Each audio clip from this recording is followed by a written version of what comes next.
ప్రియమైన విశ్వాస సహోదరులకు ప్రేమపూర్వక నమస్సులు. ఈ ధారావాహికలో మనం తెలుసుకుంటున్నాం ప్రవచన అధ్యయనాల గురించి.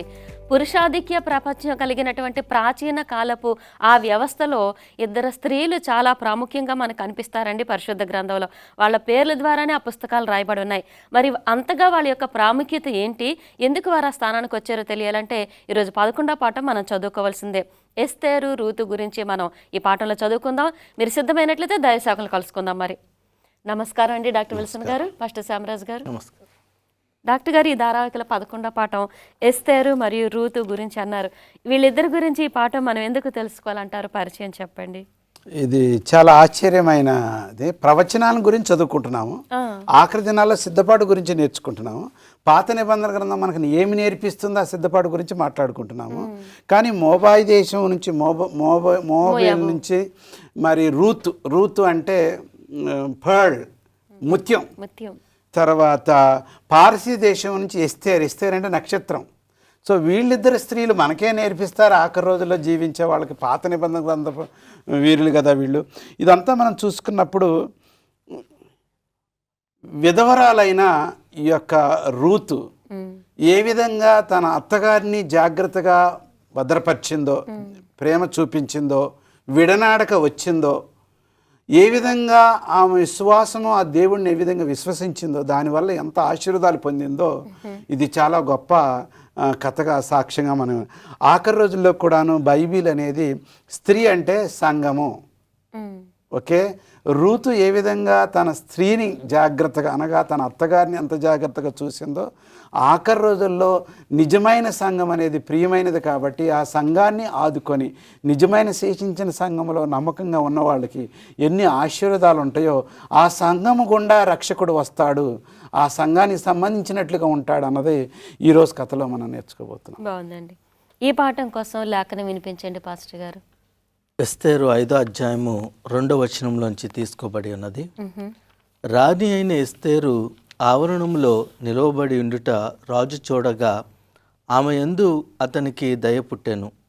రాజు తన చేతిలో నుండి బంగారపు దండమును ఎస్తేరు తట్టు చాపగా ఎస్తేరు దగ్గరకు వచ్చి దండం యొక్క కొన ముట్టెను. ఇక్కడ మనం చూస్తున్నప్పుడు ఎస్తేరు రాజుగారితో మాట్లాడవలసిన అవసరం వచ్చేటప్పటికి ఆ కాలంలో రాజుగారు పిలవకుండా వెళ్ళటానికి ఎవరికి కూడా ఆస్కారం లేదు. కానీ వెళ్ళినప్పుడు దేవుడు ఆ రాజుగారికి మంచి హృదయం కలుగచేసి మరి ఎస్తేరు మీద దయ పుట్టినలాగా చేసి ఆయన చేతిలో ఉన్న బంగారపు దండంతో ఆమెను ఆహ్వానించి ముట్టుకోమని చెప్పినట్లు మనం చూస్తున్నాం. అంటే ఒక అవకాశాన్ని దేవుడు కలుగచేసి ఉన్నారు ఇక్కడ. బాగుందండి డాక్టర్ గారు. మరి ముందుగా మీరు పరిచయం చెప్పినట్టుగా సమృద్ధి గల ఆహార పట్టణం, ఆ పట్టణంలో కరువు ఎందుకు వచ్చింది, అది ఈ కాలానికి ఎలా వర్తిస్తుంది ఆ సంఘటన? ఆయా కాలంలో ఆయా పరిస్థితులను బట్టి మానవుడికి నేర్పించడానికి కొన్ని కష్టాలు, కొన్ని శోధనలు అనుమతిస్తాడు అంతా. House of bread, Bethlehem, Davidupuram అంటారు. తర్వాత అంతకంటే పాత పేరు ఎఫ్రాతా అని అంటారు దాన్ని. కానీ బెత్లెహేమ్ అంటే సమృద్ధిగా ఆహారం ఉండే ఊరు. సమృద్ధిగా ఉండే ఆహారం ఉండే ఊరికి కరువు వచ్చింది. చూడటానికి చెప్పుకోవటానికి కూడా చాలా ఆశ్చర్యంగా ఉన్నది. ఈ యొక్క ఊరిలో మనుషులందరూ కూడాను ఆఖరికి ఎట్లాగా ఉన్నారంటే, దేవుడు అనేవాడు మర్చిపోయాడు. God does not exist, is powerless to intervene. మనకున్న పరిస్థితుల్లో మనం ఎప్పుడు మనతో జోక్యం చేసుకొని మనం మెరుగు చేసే స్తోమత లేదా దేవుడికి. అట్లాంటి పరిస్థితుల్లో మనం ఎంత బాధపడుతున్నామో ఆయన పట్టించుకోడు. అట్లాంటి పరిస్థితుల్లో ఈ యొక్క నయోమి తన భర్త ఇద్దరు కూడాను బెత్లెహేమ్ వదిలిపెట్టి, తన జనాన్ని వదిలిపెట్టి, సినగాగ్ అంటే ప్రార్థన మందిరాన్ని వదిలిపెట్టి మోయాబు దేశానికి వెళతారు. మోయాబీలందరూ కూడాను కయోను సంతతి వారు. వాళ్ళందరూ కూడా మోయాబీలందరూ కూడాను కఠినమైన మనుషులు. చంటి పిల్లవాడిని ఆ యొక్క దేవతకేసి కొట్టితే అప్పుడు ఆ దేవత, నిద్రపోతున్న దేవత లేచి ఆ మెదట పడటం వల్ల ఆ కెవ్వుని కేక వినటం వల్ల నిద్రపోతున్న వాడు లేచి వాళ్ళకు వర్షాలు ఇచ్చి పంటలు. అట్లాంటి వాళ్ళు మోయాబీలతో పెళ్లి చేసుకోకూడదు, వాళ్ళకి ఏమాత్రం వాళ్ళతో పొత్తు కుదరకూడదు. అలాంటి వాళ్ళ దగ్గరికి దేవుని తెలిసిన వాళ్ళు దేవుని సన్నిధి నుంచి అక్కడికి వెళ్ళారు. కానీ వాళ్ళకి కలిసి వచ్చిందా? రాలేదు. మగవారందరూ కూడా చనిపోయారు. దాంట్లో చెప్తున్నాడు రూతు గ్రంథంలో 26 వచ్చినాం అనుకుంటాను, నేను నిండుగా వెళ్ళాను, సంపూర్ణమైన ఖాళీగా వచ్చాను. అయితే కోడలు మాత్రం నమ్మకంగా వచ్చింది. ఆ కోడలు నమ్మకం బట్టి, తెలివితేటలను బట్టి, అత్తగారిని జాగ్రత్త చూసుకోవటం బట్టి బోయాజునని ఏర్పాటు చేశాడు, బంధువుని ఏర్పాటు చేసి అక్కడ ఆఖరి రోజుల్లో మనం ఇక్కడ నేర్చుకున్నది ఏంటంటే, క్లిష్ట పరిస్థితుల్లో అన్నీ కూడాను కుప్పకూలిపోతున్నాయన్న పరిస్థితుల్లో కూడాను దేవుని సమాజ మందిరాన్ని, దేవుని విశ్వాసాన్ని వదిలిపెట్టకూడదు. వదిలిపెడితే మీకు సంపూర్ణమైన ఖాళీయే కానీ మనకేమాత్రం కూడాను మగ పురుషుడు లేదంటే రక్షణ లేదని ఆ రోజు పద్ధతి ప్రకారం దేవుడు మరలా తీసుకొచ్చి తన విశ్వాసాన్ని బట్టి సంఘాన్ని ఆదుకున్నది కాబట్టి ఆ యవనరాలు ఆశీర్వదించబడింది. ఇంకా ఇక్కడ మనం ముందుకు వెళ్ళినట్లయితే ప్రతి కార్యంలో కూడాను, ప్రతి దీనస్థితిలో కూడాను దేవుడు దూరం నుంచి కనిపెడుతూ ఉంటారు. ఎలాగా, ఎప్పుడు నా వైపు తిరుగుతారా, ఏ విధంగా వారిని ఆశీర్వదించి వాళ్ళ పరిస్థితిని మెరుగు చేయగలనని ఎదురు చూస్తూ ఉంటారు. ఇక్కడ మనం చూసింది ఏంటంటే, ట్రాజడీ ఈజ్ అన్స్పీకబుల్. వచ్చిన పరిస్థితి చెప్పుకోకంటే ఘోరమైనది, కానీ ఆఖరికి దేవుడు ఆ కుటుంబం నుంచి, బోయాజు రూతు కుటుంబం నుంచి రక్షకుడు వచ్చినట్లుగా మనం చూడటం, దేవుడు ఎట్లా మారుస్తాడో మనం ఆయనపై విశ్వాసం ఉంచిన అది మనం నేర్చుకుంటున్నాం. బాగుందండి. పాస్టర్ గారు, మరి బోయేజు రూతు గురించి అంటున్నారు. ఈ బోయేజు రూతు వృత్తాంతము ఇది క్రీస్తు వారికి, సంఘానికి ఎలా వర్తిస్తుంది, ఎలాగ అన్వయించుకోవాలంటారు?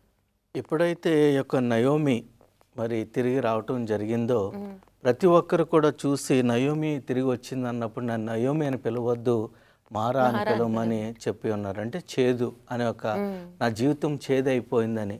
వచ్చేటప్పటికి ఆమెకు ఆహారం లేకపోయేటప్పటికి ఇబ్బందులు పడుతున్నప్పుడు మరి ఇంకా ఆ రీతిగా చనిపోవటం ఇష్టం లేక నయోమి రూతును మరి పంట చేలలో మరి వాళ్ళు విడిచిపెట్టిన పరుగులను ఎరుకుని రమ్మని పంపించడం జరిగింది. అప్పుడు దేవుని యొక్క కృపచేత బోయాజు యొక్క పని దాంట్లోకి, ఆ పొలంలోనికి ఆమె వెళ్ళి ఏరుకొచ్చినప్పుడు నయోమి ఆశ్చర్యపోతుంది. ఎక్కడి నుంచి వచ్చినాయి, ఏంటి, ఎక్కడికి వెళ్ళావు అంటే ఇలా బోయాజు అని చెప్పినప్పుడు వెంటనే బోయాజు మన సమీప బంధువు, మనల్ని విడిచిపెట్టేవాడు లేకపోతే విడిపించేవాడు మరి అతనే అని చెప్పడం జరిగింది. అయితే ఇక్కడ పూర్వకాలంలో మనం చూసుకున్నప్పుడు ఒక కుటుంబము సంతానము లేకుండా మగవారు వెళ్ళిపోయినప్పుడు వారి కుటుంబానికి సంబంధించినవి ఏవన్నా కానీ వెనక్కి తీసుకురావాలనుకున్నప్పుడు సమీప బంధువు ద్వారా వారు వెనక్కి విడిపించుకోవటానికి ఆస్కారం ఉండేది. ఆ సాంప్రదాయం బట్టి వెళ్ళేది. ఇప్పుడు అదే మనం చూసుకున్నప్పుడు యేసుక్రీస్తు వారి దగ్గర కూడా చూడొచ్చు. చిన్న విరామం తీసుకుందామండి. చిన్న బ్రేక్ తర్వాత ఇంకొంచెం వివరంగా తెలుసుకుందాం. చూస్తూనే ఉండండి. పాఠం చివరి భాగంలోకి మరొకసారి స్వాగతం. పాస్టర్ గారు, మీరు చెప్తున్నారు కదా సంఘటన గురించి ఇంకొంచెం వివరించండి. ఇక్కడ మనం చూస్తున్నప్పుడు బోయాజు ఆ సమీప బంధువు కావటం వల్ల రూతును కాకుండా రూతుకున్న పొలము అవన్నీ కూడా విడిపించి మరి ఎలెమెకు ఏదైతే చెందాలో అది నయోమికి తిరిగి ఇవ్వటానికి ఒక మార్గాన్ని తెరిచినట్లు మనం చూసాము. అయితే ఇక్కడ యేసుక్రీస్తు వారికి, సంఘానికి కూడా మనం చూసుకున్నప్పుడు యేసుక్రీస్తు వారు సృష్టికర్త అనే కాకుండా మరి ఆయన మనకు ఒక సమీప బంధువుగా ఉండి, లేకపోతే ఒక బిగ్ బ్రదర్గా మనం మాట్లాడుకుంటున్న రీతిగా చూసుకున్నప్పుడు ఆయన మనల్ని ఎప్పటికప్పుడు విడుదల కలుగ చేయటానికి, మనం ఏదైతే చేసుకోవటానికి మా ఆస్కారం లేదో ఆయన చేసి మన తరపున మనల్ని విడుదల కలుగ చేయటానికి ఉపయోగపడుతుందని మనం చూడగలుగుతున్నాం. కనుక ఇక్కడ మనం చూసుకున్నప్పుడు ఈ యొక్క రూతు బోయాజు విషయంలో మరి రూతును ఎలాగైతే బోయాజు విడిపించటానికి సమీప బంధువుగా ఉన్నాడో, మన యేసుక్రీస్తు వారు కూడా సంఘాన్ని విడిపించటానికి, లేకపోతే వ్యక్తిగతంగా మనల్ని పాపం నుంచి విడుదల కలుగ చేసి మనం తిరిగి పోగొట్టుకున్న పూర్వపు స్థితిని దేవుడు మనకి ఇవ్వటానికి యేసుక్రీస్తు వారు మనకు సమీప బంధువుగా ఉన్నాడని తెలుసుకోగలుగుతున్నాము. బాగుందండి. డాక్టర్ గారు, మరి రూతుని విడుదల చేయటంలో బోయేజు చేసిన పని అది వ్యక్తిగతంగా మనకి ఎలాగ మనం అన్వయించుకోవాలంటారు? ఇది చాలా అవసరమైన కథ. మనం నేర్చుకోవాల్సింది దీంట్లో చాలా ఉన్నది. ఆ అనుభవంలో ఇక వాళ్ళు దిక్కు లేదు. ఇప్పుడే చెప్పారు కదండి, నయోమి వచ్చి నన్ను నయోమి అని పిలవద్దు, నన్ను మారా అంటే చేదు, నేను పూర్తిగా నిండుగా వెళ్ళాను, ఖాళీగా వచ్చాను. పరిస్థితులు ఉన్నప్పటికీ ఆ దేశానికి వెళ్ళకోకుండా ఉండాల్సింది ఒకవేళ, కానీ ఆ విధంగా నడిపించారు, ఆ విధంగా జరిగింది. తిరిగి వచ్చిన తర్వాత మాత్రం దేవుడు ఏ విధంగా ఆశ్చర్యంగా నిస్సాయి స్థితిలో ఉన్న వాళ్ళని దేవుడు ఎత్తి ఆస్వాదించనున్నది ఇక్కడ దీంట్లో కనపడుచున్నది. ఆ యొక్క విధవరాలు వృద్ధాప్యంలో ఏం పని చేసుకోలేదు. ఈ యవనరాలు ఆ దేశానికి అపరిచితురాలు, అన్య దేశం నుంచి వచ్చింది కాబట్టి వాళ్ళు తొందరగా చేర్చుకోరు. ఇక కనీసం బ్రతకడానికి మాత్రం మరి మీరు వెళ్ళి పరిగేరి మరి ధాన్యం తీసుకొస్తే మనం భోంచేస్తాం అన్నట్టు చెప్పినప్పుడు దేవుడు అద్భుతమైన మార్గం చూపించాడు. బోయాస్ అని అంటే స్ట్రాంగ్, బలమైన వాడు.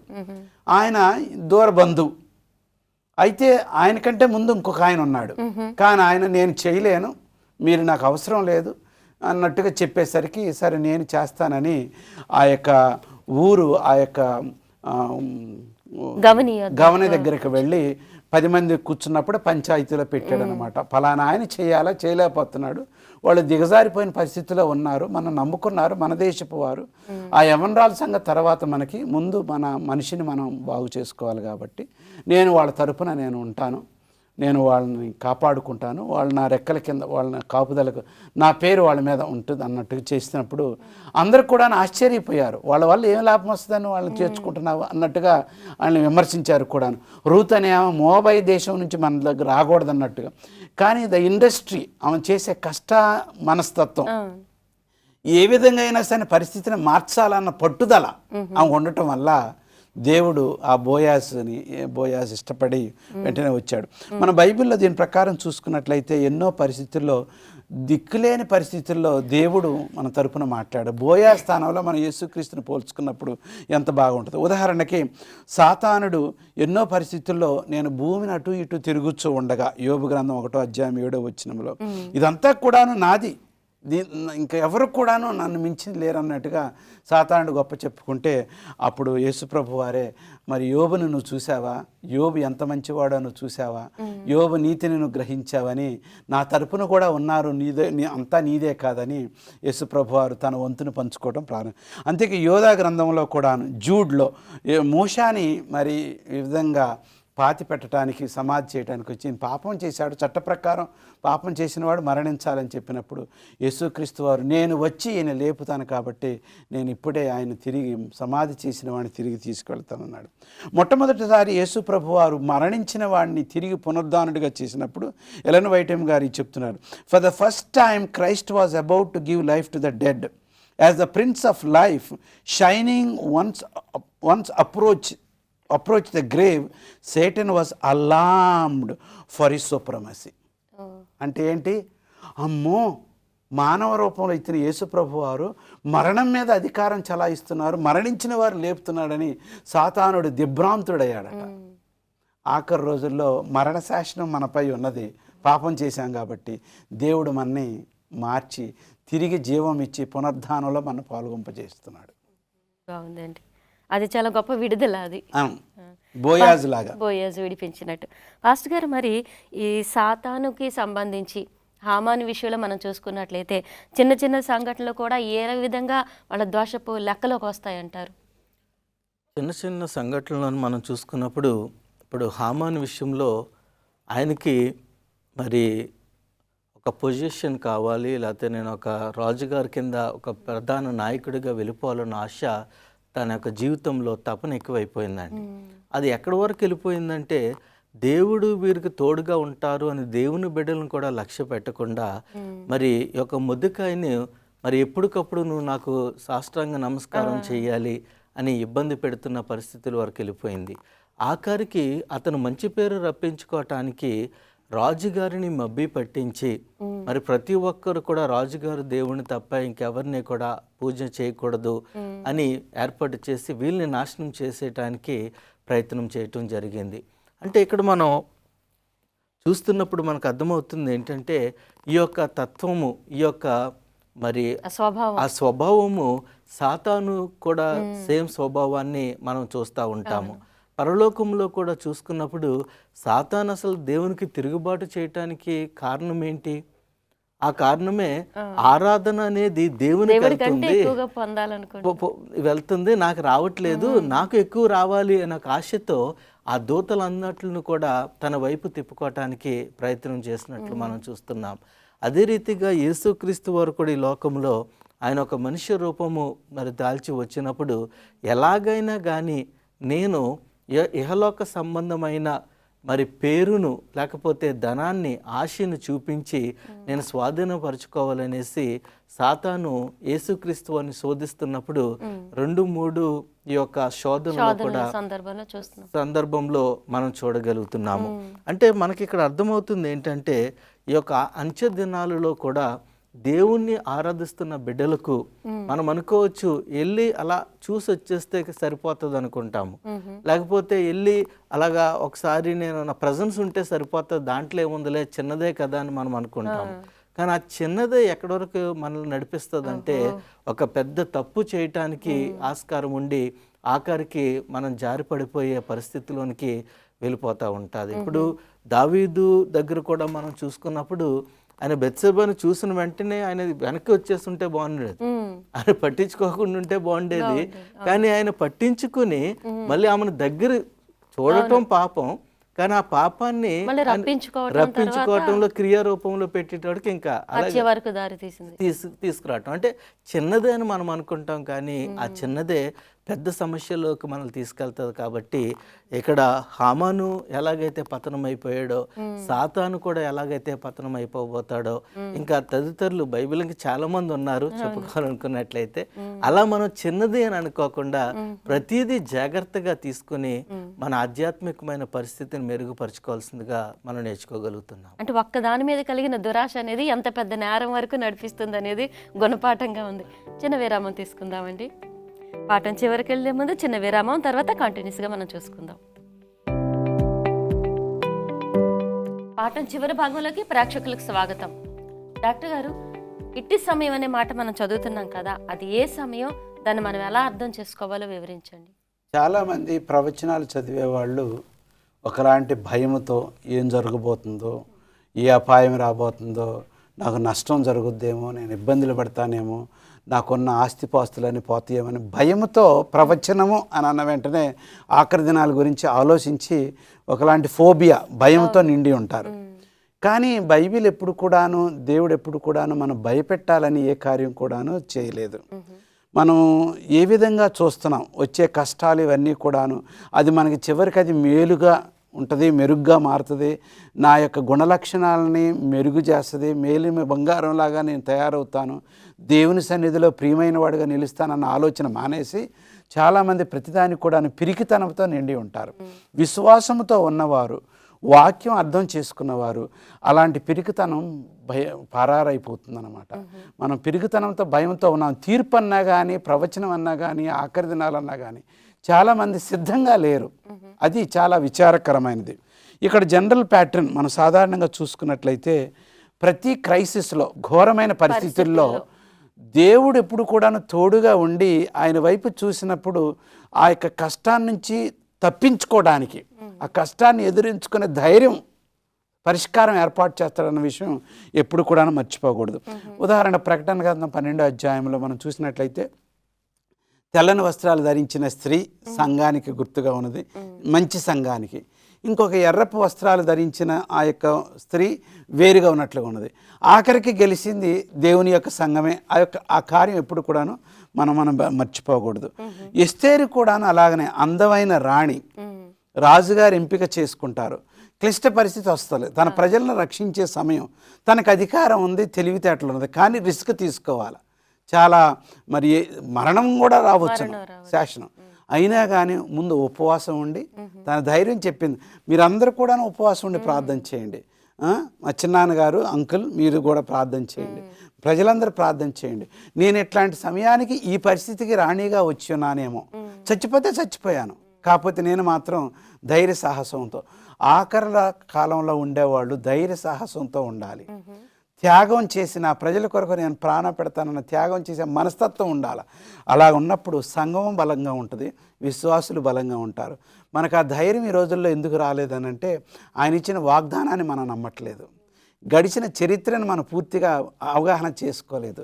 ఇది చాలా ప్రాముఖ్యమైనది.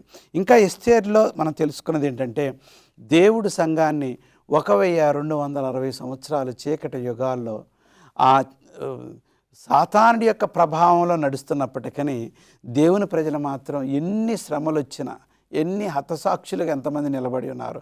ఆఖరి రోజుల్లో కూడా ఆ కార్యం చేయనై ఉన్నది. మళ్ళీ తిరిగి అట్లాంటి చరిత్ర సంఘటనలు జరగనై ఉన్నవి. మనం మాత్రం ఆ విధంగా నిలబడాలని వాక్యం ఎస్తేరు ద్వారా నేర్చుకుంటున్నాం. బాగుందండి. పాస్టర్ గారు, మరి ఎస్తేరు రూతు వాళ్ళిద్దరి జీవితాల్లో మనం నేర్చుకోవాల్సింది ఇంకేమైనా ఉంటే చెప్పండి. ఈ యొక్క పాఠంలో మనం చూసుకున్నప్పుడు సాతాను ఎప్పుడు కూడా మరి దేవుని యొక్క బిడ్డలను పతనం చేయాలని ఆలోచన చేస్తూనే ఉంటాడు. కానీ గొప్పతనం ఏంటంటే దేవుడు వెనకాలండి ఆయన నడిపిస్తున్నాడు కనుక ఆయన యొక్క సహాయము తన యొక్క బిడ్డలకు ఎప్పుడు కూడా అందజేస్తూ ఉంటాడు. మనం ఎలాగ ఉండాలంటే ఆ సహాయము పొందేవారుగా మనం ఉండాలి.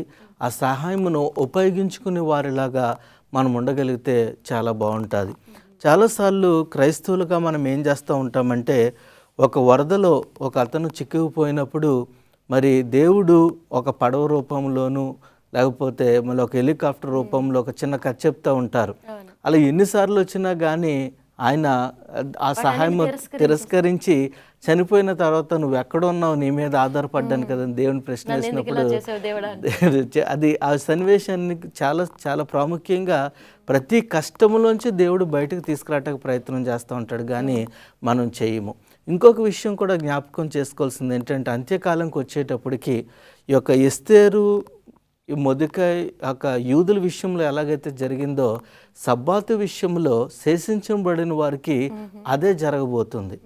ఎందుకంటే సాతానుకు రావాల్సిన ఆ యొక్క ఆరాధన లేకపోతే ఆ మహిమ సాతానుకు దక్కట్లేదు.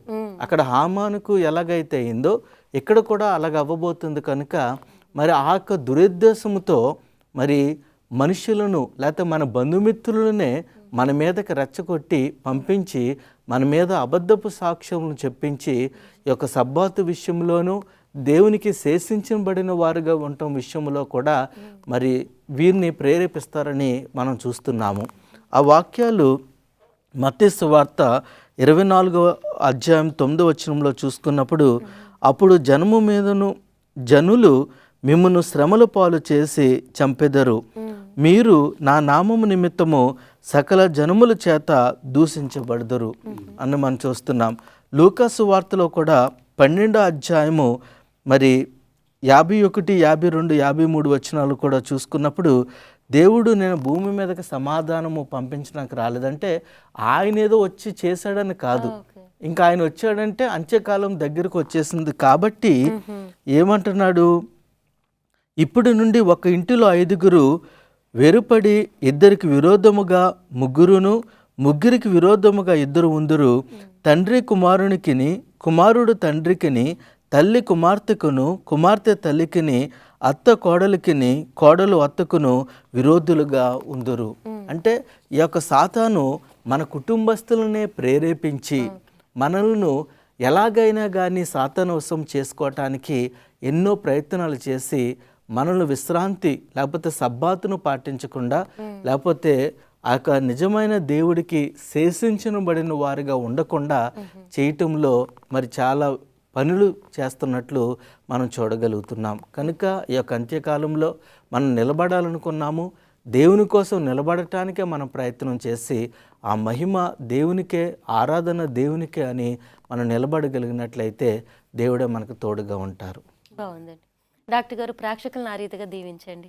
ఘనమైన దేవా, పరిశుద్ధుడా, అంత్యకాలం గురించి, సిద్ధపాటు గురించి, ప్రభు రాకట గురించి మేము ఆశగా ఎదురు చూస్తున్నాం. మేమేమీ భయపడని అవసరం లేదు ప్రభువా. రూతు ఎస్తేరు యొక్క జీవిత చరిత్ర, వాళ్ళ సాక్ష్యం ఎంతో గొప్పది.